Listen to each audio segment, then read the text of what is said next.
So today we're going to do a makeup tutorial because I've been inspired by Pirates of the Caribbean, not only the ride at Disneyland here in California, but Davy Jones from the movie, because I found this random really cool makeup done on Pinterest. So we're going to try to accomplish this, do a little bit of a twist on it with some skull peeking through, like zombie sunken pirate look. So we'll just see if it comes out really cool and awesome. First off, you're going to want to wear any type of mossy green top, one that looks like it's been sunken at the bottom of the ocean. I have this pirate-esque outfit that I got from a Halloween store, but you can honestly use anything. It's more about the makeup look. So I'm going to put up my hair and put it back with a headband. And first thing we're going to do is use some liquid latex, but you're going to do some on your forehead and the bottom of your chin where the bottom row of your teeth would be poking out. This is going to expose pieces of your skull. As usual, I hate using this stuff. Now I just got these assorted gem rhinestones, you know, the type you bedazzle with, and some duo eyelash glue. I love using the clear one, and we're gonna stick this on parts of our face where we want barnacles to be, because I couldn't find any barnacles that would be safe enough to glue onto my face. So we're gonna make them out of these rhinestones. Just put these anywhere, various sizes of big ones and smaller ones. The big ones are actually easier to use. Make sure they dry and stick there very, very well as best you can. You might want to put some on your chest and around parts of your eye. Do not get this in your eye. And then I'm taking some Ben Nye Clown White makeup. This is just going to be a very thin layer base. You don't have to cake it on really like we did with the White Rabbit look. Just something as a canvas to lay over other colors. And remember to tap this very lightly because you do not want to take off all those rhinestones you just glued onto your skin. I know there's been a lot of cases of people being allergic to eyelash glue lately, so instead of eyelash glue, you might want to use spirit gum.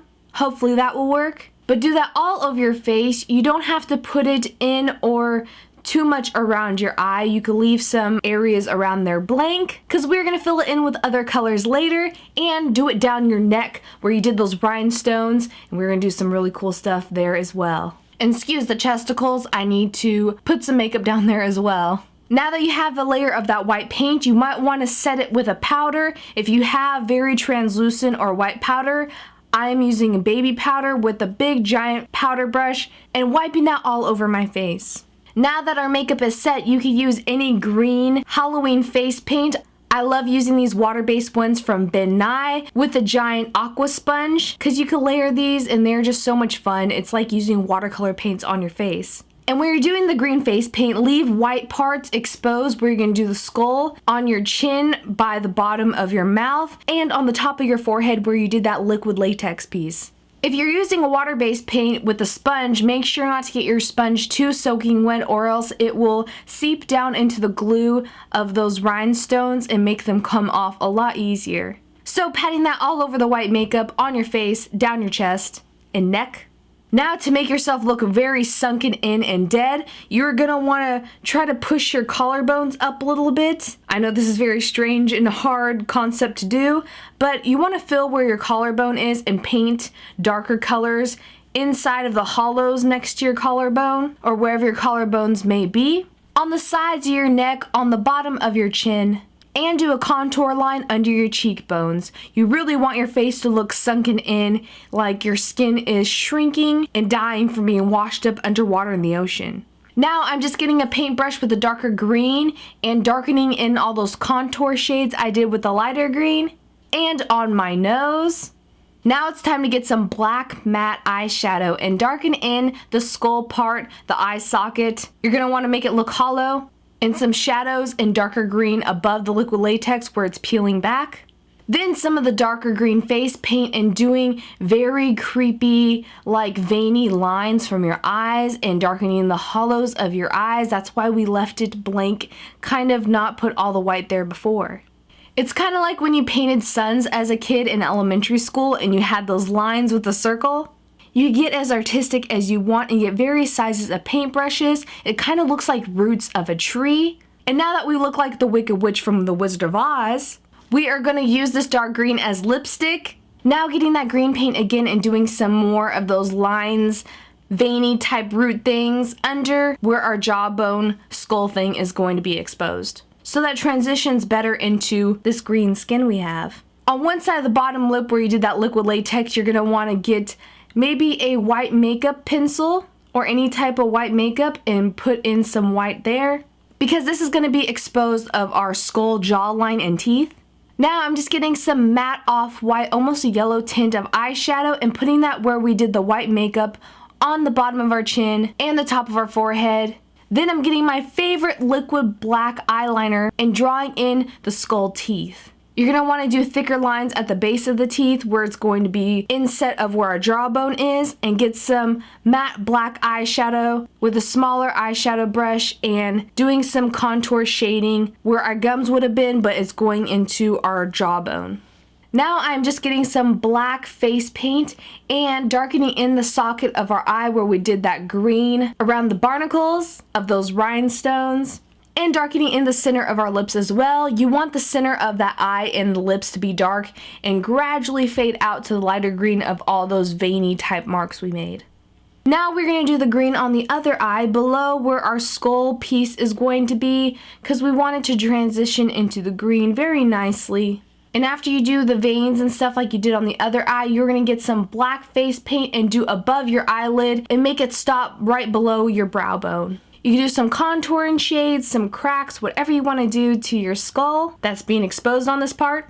This kind of reminds me of the I Like Turtles boy, but with like more of a green tint to him, like he's been possessed by a sea monster. Some more creepy green lines and whatever you want to put on this side of your face that makes it look like it's being sunken in the ocean and your skull's popping out. Now I'm just going to get some matte green eyeshadow and pat it around those rhinestones that we pasted onto our face before, that are going to be the barnacles, because you want them to have a shadow to stand out a little bit more and to look like they're being sucked onto your skin, like they were actually once living creatures being washed up in the ocean and applying to your face. Don't forget the ones on your chest as well.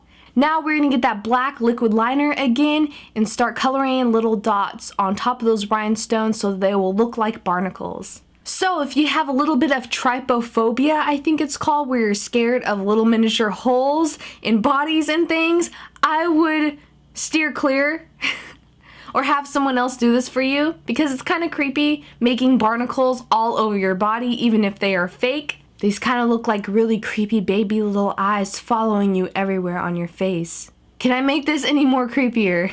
With that liquid black eyeliner, I am also doing some black contour lines on the skull part too, to be really dark and sunken in and hollow where the socket of your eye was supposed to be and your skull's being exposed. You could do some really cool and crazy crack marks with this thin liquid eyeliner brush. Of course, if you don't have liquid eyeliner, you could also use a very thin paintbrush with some face paint that's black as well. Speaking of black paint, I'm getting in and darkening in the contour lines of my chest collarbones and where we did contour shadows before. I'm just getting some black gel eyeliner. I hate doing this. Please use whatever eyeliner is safe for your waterline, but I am just coloring in my waterline to make my eyes that much more dark. Getting one of my very favorite makeup tools ever, which is this textured sponge you can get at any Halloween store makeup supply or online. Getting it in the dark green color of the face paint we've been using. Patting that all over our face. Mostly focusing on your hairline sides of the face. Giving it texture of like sea foam. On your chest as well, and on the sides of your collarbones and everything. Then we're going to turn over the sponge, or you can get a new clean one, and doing it in the black paint on top of that were the same spots we did as well. Very much focusing on the sides of your neck and chest. This is going to make it act like the frame of your art piece that you just painted on your face. Make things stand out more. The sides of the face near your hairline. Now for the deep ocean fun parts, I got this starfish, and we're going to take some eyelash glue and glue that onto our chest. I got another starfish and gluing that near the barnacles on that side of my face under my cheekbone.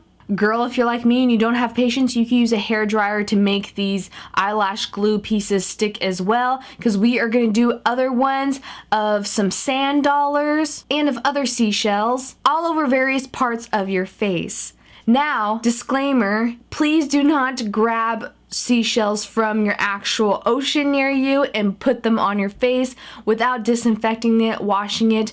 I bought these at a local seashell shop, so they've been disinfected professionally and cleaned, making sure there's nothing crawling inside of it, because you do not want something to all of a sudden pop out of these shells and attach to your face by themselves. You want to attach them yourself with some eyelash glue or spirit gum and not have creepy crawlies all over your face attaching to your actual skin.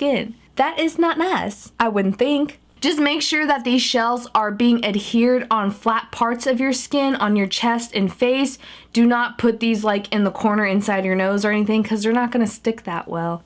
Now that you're all done with that, excuse my chesticle area, we are going to get some matte green eyeshadow and shadow in the sides of the seashells and starfish to make it look like they're adhering to your skin, just like those barnacles. Give it more shadow and shade, make them stand out more and look really cool. Then I'm going to put on this really cool necklace, whatever gaudy old Victorian looking jewelry you have. You could put it on or not if you don't want to distract the eyes away from all the shells you pasted on your body. But I'm going to put this one on, this pendant I've had. Like I said, I'm obsessed with florals, so I had this one at hand. Then I'm going to take my hair down, and we are not done yet. Before I start curling my hair, I'm going to use Thermal Shine. It has the perfect Jurassic Park text on the bottle. I don't know why, that makes me like it more. And it smells like I just came out of the salon. Makes my hair shiny. Now that you're all done with that, I'm going to get a curling wand with a very bigger barrel. I got this one from Flat Iron Experts. It is so cool. The ceramic bigger barrel allows you to do very loose, like beachy waves, and it doesn't burn your hair as much. I love the fact that it has a high or low temperature setting so that I don't have to figure out if I'm going to burn my thin hair. And just sectioning off pieces, doing alternate curls, going towards my face and away from my face in chunks. You don't want this to be very extinguished curls, but like I said, beachy waves that it's been swept up inside of the ocean. Maybe a mermaid gave us the traits of beautiful hair, which is not going to happen in my book. If you want, you could put even a cute Victorian pin in your hair. I got this one from Forever 21. We're just going to stick that to make my bangs not go into my face. But let's get on with the very last part of this tutorial. I am going to get this hat that I got from the Halloween store. It's a pirate hat, but I decided to paste on these shells. Oh my gosh, the rest of the seashells and starfish, I decided to put them on this hat. It was so much work. This took a couple hours because I wanted to get special adhesive that didn't rip my hat apart, that I could use it later. I'll put the links down below on what I used to make this hat and all the products I used in this video down below. But now that we got our perfect pirate hat, this look is complete. I hope you guys enjoyed this makeup tutorial. For some reason, I decided I want to do a nautical look and not do the typical mermaid and do something way more creepier, because you know I always want to steer towards that way of things. This took so much more work, but I had so much fun doing it. I was literally having dreams and nightmares about doing this look. Thank you guys so much for watching. Leave a comment down below on what you would like to see in these makeup tutorials next. And oh my gosh, when I was taking this makeup off, it was as easy as taking all of your school finals with no sleep whatsoever for a week straight and no caffeine in your body. Thank you for making this so much fun for me. I can't wait to do more in the future. And I love you guys. Bye.